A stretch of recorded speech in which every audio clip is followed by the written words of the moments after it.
Hey there, everyone. I'm Hunter Myers, the host of the Brand Bite podcast and the founding creative director here at Verger Design Co. I am super duper excited to be welcoming Candice Mason to the show today. So Candice is the owner of Mother Cuppa Tea, which is an herbal tea company aimed at supporting women who are entering perimenopause and menopause. Now, Candice, I want to get these reins over to you. Tell us a little bit more about how you started this business, how you started in your entrepreneurial journey, all of it. We want all the details. Well, hi, Hunter, and to all of your guests, and thank you ever so much for having me on.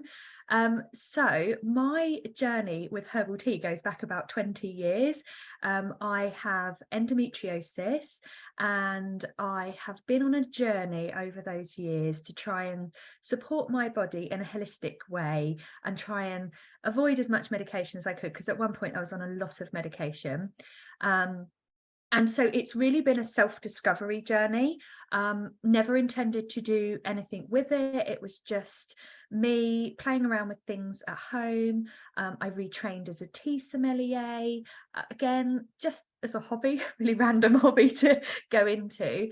But I knew I wanted to start a business, and I've probably known that a really long time and probably just not really had the courage to do anything with that. I also didn't know what I wanted to start my business in, and I kept coming up with ideas and I was like, oh, that's rubbish, I'm not going to do anything with that. But my family and my husband and I run a family company that was really significantly impacted in the pandemic. And I was in a really bad space at one point, and I was up at 3 o'clock in the morning blending teas thinking, oh my God, I'm in my 40s. What am I doing with my life? I'm not enjoying this. This is not where I want to be. Felt really, really stuck. And I think a lot of women entering into midlife as their children are growing probably can relate to that feeling. And so I'm literally blending a tea one morning at 3 o'clock, and I was like, oh my God, it's right in front of me. Why am I not doing something with this? And so there sowed a little idea. And I probably sat on that idea for about 18 months before I made a real first move. I had a lot of notebooks with brainstorms and ideas and what I wanted. But yeah, quite a while before I took the plunge and made the first step, really. So that's it in a synopsis. Yeah. So during that planning time and when you were really pulling together, all of those ideas, what were you experiencing? So I am a real planner. I've got a to-do list for the to-do list. I'm not a girl who does anything without a lot of information in there. I can be a big risk taker, but it's usually a fairly informed risk. I think in that time, my lack of self-belief that I could do something was probably quite a bit of what I worked on in that time. I thought about the things that were going to hold me back. I thought about the things I didn't know that I needed to learn. But I also thought about what the end goal was. So that was really important to me. A lady in the middle of her life is not thinking she's got all of the years to play with. And really just felt like, okay, what do I want from this? When do I want to stop working eventually? When do I like to retire? What sort of financial situation do I want to be in when I retire? I'm going to need to work backwards. Is this business idea going to help me to achieve that? And so that was a lot of my planning, pulling the business together, as well as just literally brainstorming and getting everything out of my head. Like, how could I do this? What would the packaging look like? Where would I sell it? And all those sort of things. So there was a lot of swimming around in my head in that time. And for me, taking that and starting to build that into a bit of a plan, albeit very loose and very workable and movable, that was a really good starting point for me. Yeah. Well, I love this idea of pulling together like all of the ideas, right? But working backwards from where you're wanting to go. Because as someone, so I'm in my 20s, and that is not the way that I approached the business, because I was like, oh, so kind of like what you said. It's like, oh, well, I've got who knows how much time, I love right? this. Like, It's my passion. I'm just going to go out there and do it. right, Absolutely. right. And a lot of people, and I mean, I really, really hate the term side hustle. I really just don't think it fits in my world. But a lot of people do use that to begin with. And then suddenly they're faced with this business that is growing faster than they're capable to keep up with, really. So Yeah, for me, and certainly for someone of your age, you'd be wanting to think about, what sort of house would I like to buy one day, and what sort of wedding would I like to have, and how many children am I going to have, and all of these things. And I actually think it's really important to think about, what are those visions for your future? What are those visions going to cost you? And can we work backwards and try and get my business idea to that stage, or is it really going to stay as a side hustle? I'm going to have to carry on working full time and all of those things. So yeah, that was definitely in the forefront of my mind. I absolutely love it. So thinking then, as you're getting to that like 18-month mark where you're like, okay, you know what? I've been planning. I think I'm finally ready to pull the trigger. What was that like? Like, what was your indicator? Like, okay, you know what? Now's the time. I've thought about this enough. I'm ready to Do you go. know what? I actually know exactly when it was. It was over Christmas 2021. I was exhausted, as were probably half of the world at that point, where you've been in and out of lockdowns and life is not the same. And of course, I had this very stuck feeling. And really, I hadn't made a move on it before because I was scared to make a move. I was scared of what would happen, and if it didn't work, and what if I wasn't good enough, and what if I couldn't make this what I thought I could. And so really that Christmas, I had some serious time to myself, really dig deep in myself, really start analysing what were my sort of underlying limiting beliefs that were stopping me making next steps. And really, I just had to think about, what is the very worst case thing that could happen? Like, what is the worst? I concluded that the very worst case scenario was I would flop, feel like a complete failure, but probably dust myself off and get back up and do something else anyway. I also thought the worst thing was I could probably lose a bit of money, not my house, like type money. So I'd still have my bricks and mortar, but I was like, well, actually, if I only do, a few £1,000s or dollars or whatever you're working in, that really was the worst case scenario, was a massive bruise to my ego and being quite a few £1,000s in debt. That was the crux of if I didn't get past the launch phase. So yeah, really face yourself in the mirror, really talk to yourself. What would you tell your best friend if they had this amazing idea? You'd be telling them 100% go for it, we'll back you all the way. And that's really what I needed to tell myself. So lots and lots of digging deep. Yeah.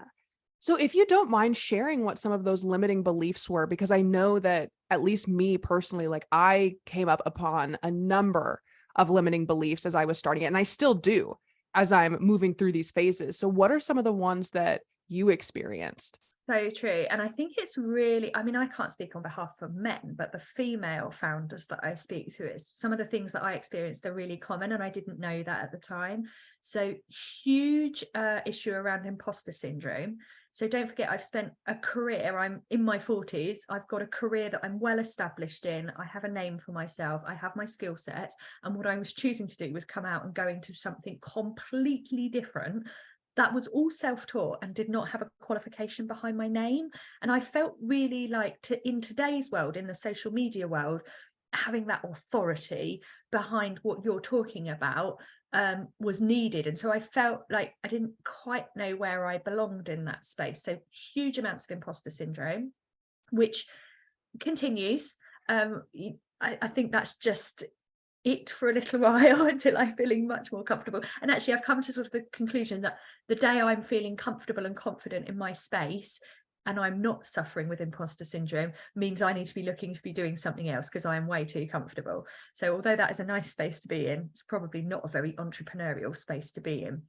And the second thing is, and I do not know why, I'm going to get all deep and meaningful on you now. I just don't think I'm good enough.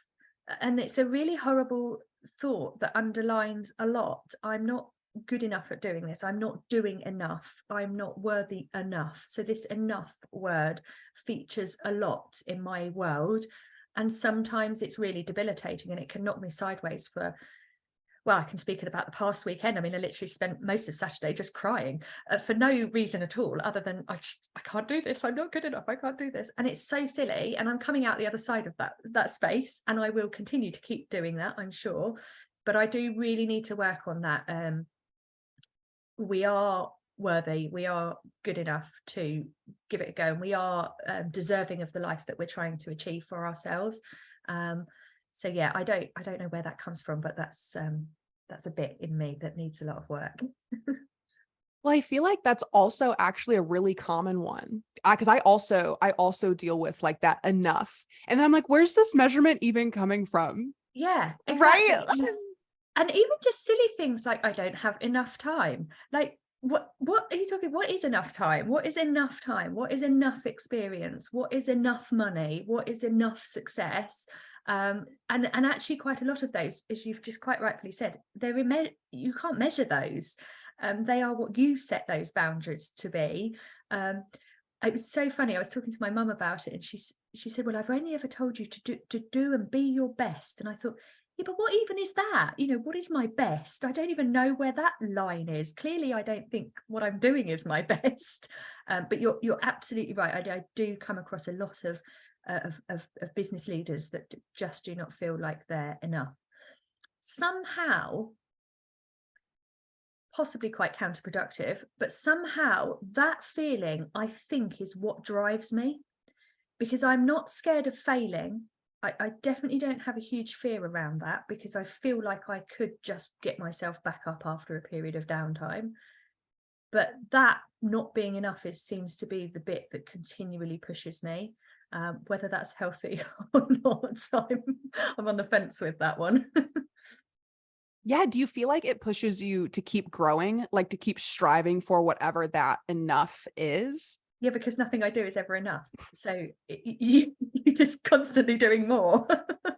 And let me tell you, when you are working full time, and I'm working in the business with my husband full time, I'm a mum, I'm trying to keep my well-being and health in check. So I'm thinking about what I'm eating, I'm thinking about how much I'm exercising, I'm trying to maintain social media, and of course now we've got Threads. Don't even get me started on how I'm fitting that into my life.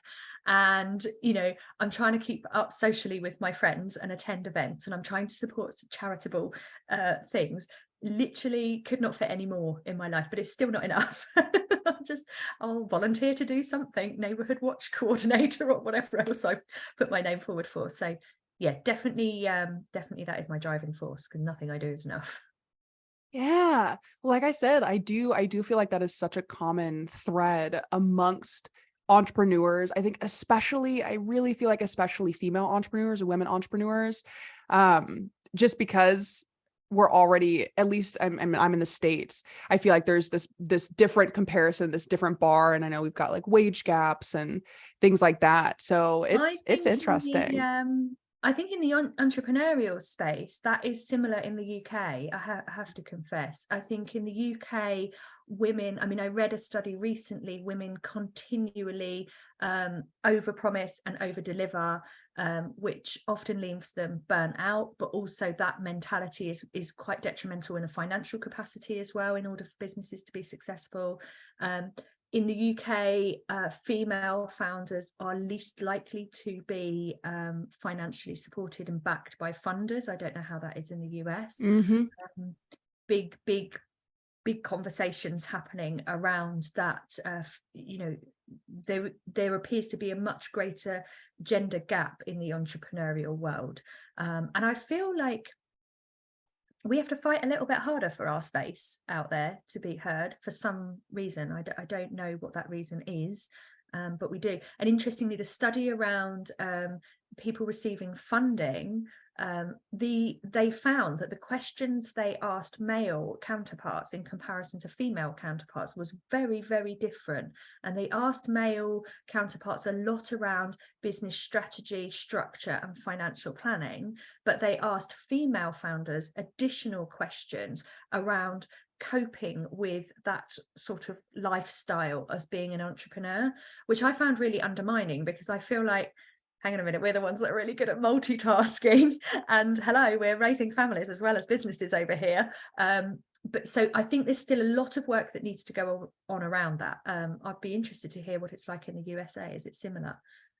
It is. Yeah. So we have the same issue with funding. I actually took a course through Cornell University and Bank of America that talked extensively about this and what needed to happen and what not just men in the industry needed to do, but what women needed to prepare for, essentially. Like, hey, like, you're going to be coming up against a harder race because of this. It's not going to be as easy. You're going to have additional hurdles. So prepare for that. Here's how to speak about these things. You're probably going to have to over prepare, Mm. show up with more information, which feels very unfair.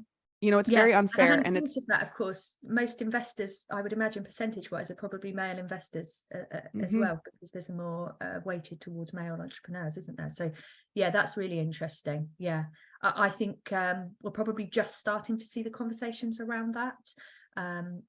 But I'm a woman that's come from a very male dominated background, so you know what, heck, I'm really good at saying my 2p's worth on things like that. I certainly wouldn't allow my gender to stop me, but I do think it's very important that us as females are quite aware of where the potential barriers and challenges might lie, and prepare ourselves for how we're going to get around those, and talk about it on podcasts and on social media, and share that, and be inspiring to other females, so they feel like they can do the same thing. Yeah, Exactly. And I feel like also to highlight what's going on so that we can have more male allies as yes, well, who will come in and speak up, especially if they're the ones holding a lot of the money right now. Like, let's expose this, let's have conversations about it to open the door yeah. for change.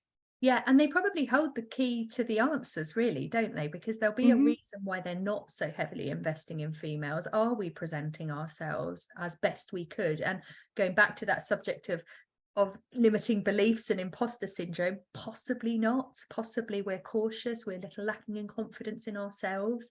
I'm not saying that's typical of every female, but potentially those are things that could be preventing us. Whereas I guess guys go in sort of balls deep, don't they, and just sort of get on with it. Maybe, I don't know. I'm an overthinker. Yeah. Well, speaking of confidence, because I think this is something that's so important for entrepreneurs. I mean, it's important for anyone going into a career, but I think Mhm. especially entrepreneurs showing up with some level of confidence in yourself and what you're doing in the project. How do you cultivate some of that confidence for yourself? Okay, so I want to make it very clear that sometimes I'm winning with this and sometimes I'm not. My word of the year is acceptance. So I'm going to accept that sometimes I'm not feeling as confident as I could be, and that is okay. And that is okay. And I'm not going to put pressure on myself. I'm not going to beat myself up about lacking in confidence or imposter syndrome or any of those things. I'm going to accept it's there, but I'm going to try and work out how to get around that. So for me, planning is very key. I feel like so I have my end goal, but I have my 5-year plan for Mother Cuppa as a brand.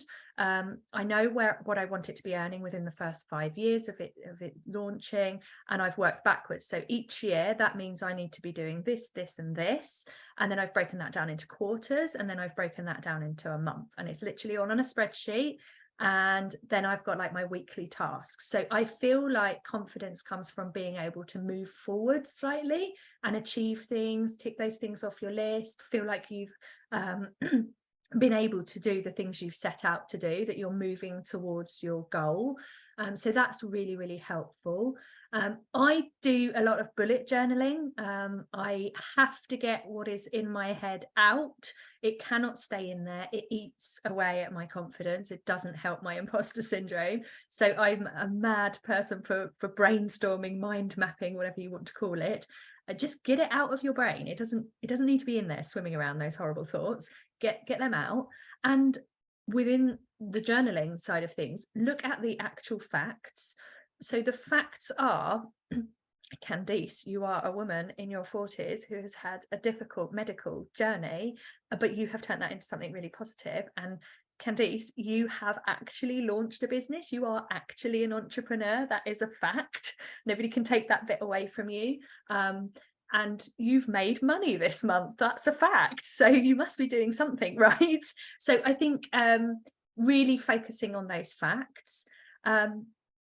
And do you know what I need? Sometimes I need some external validation, and I think that's okay. And I think there's a little negative undertone around needing external validation, but sometimes that drives me a little bit, to know somebody just to say, I think you're doing amazing, or you're really inspiring what you've done. And it can be uncomfortable when you're not very confident to take a compliment like that, but I need that to just sort of jump me to the next bit. So yeah, that's probably how I would say it's worked for me anyway. I really like that. And I like this idea of recognizing what is a fact versus what your brain is just trying to tell you, or your fear, your anxiety is trying to tell you. So sitting down is like you said, this is what I made last month. These are the successes that I had. This is proof that I showed up and I'm doing the thing, whatever that thing may be. And I think that's so useful for anyone going through a bout of like a lack of confidence or is needing to boost that up. Just remind yourself with the facts Yeah, where you're at. literally every day I always take, even if I've only got 10 minutes, I will write something in my journal. And if the only thing I have time to write in my journal is something you did well today, or something that was positive today, or something that brought you joy and energy today, I will make a note of that, and I'll try and think of at least 2 to 3 things. Sometimes I've got a list of 10 things, sometimes I'm struggling around one, just depends how the week is going or the day is going. But just trying to refocus on those things. It's a bit like positive manifestation, isn't it? People sort of want to repeat those phrases to themselves each morning or whenever they might do that. For me, focusing on what's gone well in the day is really, really important. And also being really reflective when things don't go well, because that happens a lot. And really being curious about why it didn't go well. What could we have done differently? What could we try differently? What would happen if we did it this way? Really sort of becoming curious about reflection, I would say. Yeah. Do you have an example that you'd be willing to share of something that maybe didn't go well and how you dissected it to figure out how to change moving forward? Okay, so right, don't judge me here. No judgment. I launched my business on TikTok, which, I don't know, it's quite big in the USA. It's not huge over here. It felt quite safe for me because nobody I knew was on it. So it was a good place to start. And really, I was really, really bad at doing those videos. I did not like talking to myself in front of a camera. Get me on a podcast and I'll chat away with somebody for hours. But yeah, stick a camera in my face by myself, and I was really, really uncomfortable. And so what I tried to do with those videos is think, right, well, instead of I'm never going to do it because I don't like it, how am I going to get around this? How can I present myself? What's the person I want people to be seeing? How can I do the videos differently? And some of those were really practical things, like, actually, I need to be in the house on my own for 2 hours to be able to prepare that video, record it, re-edit it, do it how I want to do it. Now, I am, and if you come and check me out on TikTok, please don't judge me, but I'm not perfect at any of it. I can't watch most of it back. But I feel like I'm much more confident in that space. And that was because I really reflected on it. I didn't get beaten by it. I just continued to go backwards and forwards. Often in my other business, I'm managing people a lot of my time, and you're in a leadership space. And so sometimes as a leader, you feel like you've maybe handled a situation poorly. The outcome hasn't been quite what you wanted. And so I'm quite reflective in the dealings I have with people. And I will be very happy to ring a person up and say, you know what, I've reflected on our conversation yesterday. It didn't end how I wanted it to end. Did it end how you wanted it to end? Hopefully they say no, neither. And I would say, let's sort of start again and let's try again. Oh my goodness, I could probably think of 1,000 examples. But any time, even when something goes really, really well, like I did an event for Mother Cuppa, my first ever event with the company, end of April, and it was so successful and it was so good. But I could still see spaces where I could have done something slightly different. Access to hot water more frequently, so the tea stayed really hot. Could I have done my sign up with a competition to get more sign up people? So although it went really, really well, there are still areas that you could tweak and improve. And believe it or not, well, you will believe it, I've got a spreadsheet for it. So lessons learned. What's worked, what's not, what am I going to do differently next time? just keep a I note of everything. Yeah. Well, I think it's really great that you've done that also with things that have gone successfully. Like you are like, okay, like this went really well. I'm going to acknowledge that it went well. And then here are the things that I think maybe I could do or shift or change or play around with or try differently the next time, which I think that's what entrepreneurship is all about, right? It's Yeah. about essentially testing your theories. It's all Yeah. experimentation or just You're like, just learning every day. But a lot of people don't learn from the learnings. Does that make sense? And mhm. I, I've worked within industries, particularly with my family business, where it's generational family businesses. So you do the job your dad did, you do the job this way because that's the way you've always done it. You're never pushing the boundaries. You've stopped learning. You've static in your comfort zone. You're just producing what you're supposed to be producing or serving what you're supposed to be serving, and never questioning and never moving forward. And a lot of people feel really stale. You get more mature business owners who are bored, they're fed up in their space, and actually I do believe that's because they've stopped learning and they've stopped questioning and being curious. There's that saying, a fresh set of eyes on things, which is really, really useful. So somehow some of us entrepreneurs who maybe have been existing for a long space, we need to get that new set of eyes on what we're doing and try and sort of reflect a bit differently. Yeah. So a question then that I have, like a follow-up to that. So thinking about how to get the new set of eyes, is it always a new set of eyes, like you have someone else come in and look at it? Or is there a way to kind of change your own perspective and look at it differently? Like, let's say you're a solopreneur, for That's such a great instance. question. I think you could do it both ways. I think seek feedback from people. Some people can afford to have somebody else come in their business, maybe a mentor, and help them, maybe a coach of some description. Yes, certainly mentors and coaches and even colleagues and friends will give you, just say to them, I want some really honest advice and opinion. I can't see it anymore because I've been doing it for so long. But I think without that outside input, it might be very difficult for an individual to change the way they look at things without somebody saying, why do you do it like that? Have you thought about doing it like this? Have you seen we could do it like this? Have you seen your competitor is doing it like that? Without somebody sort of asking you those questions, I think it would be quite difficult to do that yourself. Definitely think you can do a lot of learning from podcasts. I mean, I'm such a big fan of podcasts. I have learned so much from listening to other entrepreneurs talking, but I don't just listen to the podcast and end it. Believe it or not, I will come home and add it to a spreadsheet or my bullet journal. Try, and if you hear something, if you read something, you think that's a good idea, make a note of it. How are you going to apply that new bit of information into your business? Yes, that would be how I would approach that anyway. It's worked for me. Yeah. Well, I like this idea of the application side because I think, I know me especially, like I am absorbing information all the time. Like it is, I feel like it is everywhere. It's on social media, it's on podcasts, it's on blog posts, it's everywhere. We've got access to Google now, our own little library in our pocket, like all kinds of stuff. And I feel like that application piece is an area that I myself struggle with. Where it's like, okay, like I'm bombarded with all this information. Now, what do I do with it? And so I love that you go home and you're like, okay, no, like this is and I like that you said this too. Like it's the one piece. Like, what is one thing that I can take away from this and implement instead of overwhelming yourself or, making it Yeah, impossible.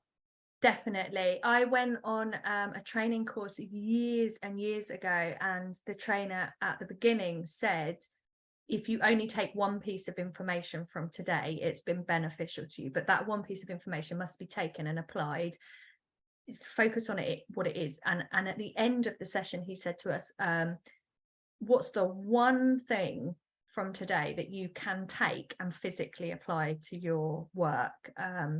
So yeah, I think if you approach your podcast, your reading, any sessions you're attending, even networking events, where you might have a guest speaker, try and take one thing away from an entrepreneur who's having a problem that you've discussed, and you think, I don't know about you, Hunter, but when I do networking and another entrepreneur talks to me about a problem, man, can I help them? Like, I'm like, oh, you should try this and you should try that. And like, I'm really good at helping other people, but when it's my own business, I don't necessarily see it. So I think networking, being around other entrepreneurs is so important to your learning and development. Definitely. I absolutely agree. And I feel like it's kind of that concept of, oh my gosh, what is it? Where like you can provide this service for other people, but the moment that you try to do it for yourself, you've completely forgotten how to do it. So I'm a graphic designer, and it's that idea. It's like, oh my gosh, like I can make all sorts of things for other people, but the moment you ask me to design my own logo, I'm like, what I don't know what I'm what doing. is Yeah. here? Yeah, I think we're all guilty of that. So actually through being reflective practices and through writing things down, be that in a brainstorm or a spreadsheet or a bullet journal, however you want to get it out of your head, I think sometimes you might not do something with it right there and then, but almost like an ideas board. But you could come back to that and you can apply it at a later. And let's be honest, you know, sometimes we're surging with energy and we're like, oh my God, where are all those ideas gone? I've got all the energy in the world to do it right now. If you haven't written it down, you've forgotten it, it's gone. But yeah, I can definitely help other people better than I can help myself. Oh my gosh. I love it. I love it. I'm glad that we are similar in that Yeah. way. I have one more question for you as we kind of wrap this show up, and it's one of my favorite questions to ask people. So since you've been, in this entrepreneurial space for a while now, if you could change one thing about it, what would you change? So I think we want to make the entrepreneurial space very real, and that's what I like about your podcast. I think it is getting better. I think I want to see more people saying, oh shit, I've just lost 10 grand today, rather than I make $10,000 an hour, because I'm a little bit tired of seeing those people. And you know what, when you're over the age of 20 and 30 and you're into your 40s, I don't think you believe the 20-year-olds who say they're making £20,000 an hour. Yeah, it needs to be more real, because some days it is so bad and it is so stressful and all of the pressure is on you. And you cannot just walk off and have a holiday without the phone ringing, and it's intense and it's debilitating and it affects relationships, and it isn't all fun, holidays, shiny cars, big expensive houses. I mean, the reality is I've just dragged a business kicking and screaming through a pandemic. It is going to take me 6 years for that business to recover the damage that has been caused. And I don't know why, but I thought, oh, I'll launch a new business as well. Maybe not the best idea, but anyway, the reality is I'm not making money at the moment. It's leaking out of every orifice trying to get one business through a pandemic and to launch another one. I think it will come good in the end. I've got to be very, very patient to that. But in the meantime, my well-being might suffer, my relationships might suffer, my stress levels might suffer. And I don't think people talk about that bit enough. Yeah, and it's not like it all the time. We're entrepreneurial, so sometimes we're really down and sometimes we're really up, and sometimes we're winning and sometimes we're not, which is why my word of the year is acceptance. But yeah, I would make it more real, more real. I absolutely agree with you. And like you said, that's kind of the point of this, right? Like, let's just have real conversations with real entrepreneurs about the real journey, the ups, the downs, the lulls as well, where it's just maybe a little bit boring. Nothing exciting is happening. Nothing bad is happening, but it's like, yeah, like boring. Right. Well, Totally. Candice, I have loved having you on the show, and thank you so much for coming and chatting about everything that you're doing and being open and honest and sharing all of your tips and techniques and some of the things that you struggle with.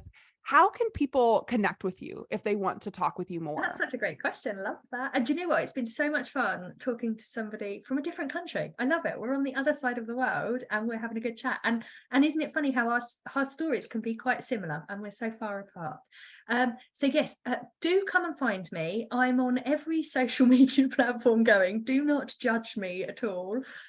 My business is Mother Cuppa Tea, which you will find me on my website, mothercuppatea.com. I'm on Instagram, TikTok, British lady drinking tea. Come and say hello. I really have absolutely loved building connections on social media. I did not know that was a thing until very, very recently. So it's been my favorite thing. So do not think twice about coming to send me a message or comment or whatever, and come and say hello to me. And I am very excited to announce that very, very soon we are launching all products internationally. So yay.